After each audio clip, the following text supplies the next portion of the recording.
Hey everyone, this is going to be a super fast video to kind of go over the area of parallelograms since Mrs. Kuwazaki is still recovering, so we're just trying to help her out.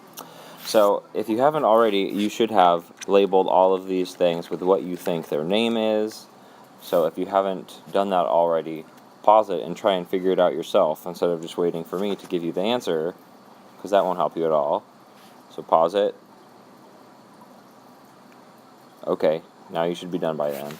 So, here are the names. So, this guy right here, this is a right triangle because it makes a right angle over here, even though it's not labeled. This would just be down here, we have a rectangle. Okay, rectangles have 4 right angles, and they have 4 sides that are parallel to each other. This guy right here is a parallelogram. Parallelograms have opposite sides are parallel to one another, but they don't have right angles. This guy here is an acute triangle, and that's because all these angles right here, these are all less than 90. So it's a triangle with all of its interior angles are less than 90. They're all acute. And then this guy right here is a,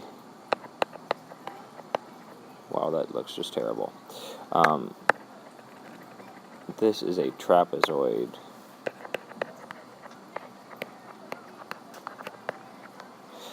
Okay, so basically what we're doing in today's lesson is we are finding the area of parallelograms. So here's the 3 exercises, and I'm not going to do those for you, but I am going to explain how you do them. So let's say we have another parallelogram, so I'll make mine look the other way. So here we have a parallelogram, and the way we find the area of a parallelogram is base times height. The same exact way we would find it for a rectangle. Now you might be like, it's not a rectangle, so how does base times height work for this? Well, and the general idea is, and you might be seeing it with these little lines right here, is that if you take a parallelogram and you chop it down like this, right, and then we take this piece right here, we take this little triangle that we've made over here, and we move it to this side, all of a sudden it would fit perfectly over here. We move this over here, and now we have made, by slicing this off and moving it over, we have a rectangle. So the idea with trapezoids is you can chop a trapezoid up and turn it into a rectangle. So the other thing you have to keep in mind, though, is that the height is actually these dotted lines. The height of a trapezoid is a right angle from the bottom. So obviously it's sitting, would be the base where it's sitting on, and a right angle straight up makes the height. Think of a person, if you have this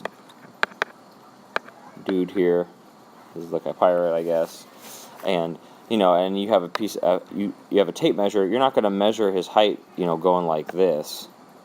You're not going to measure his height going diagonally, because it's going to be longer, right? It's not going to be right.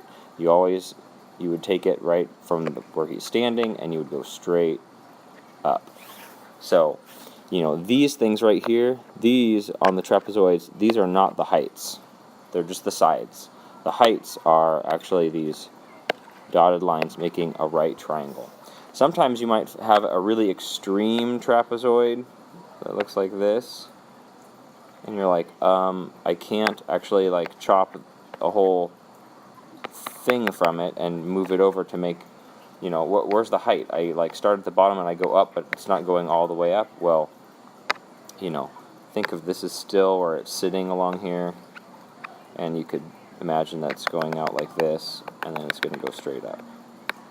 So you could still measure the height. So anyway, hope that helps clear a few things up, and good luck. If you need help, walk across the hall and ask me.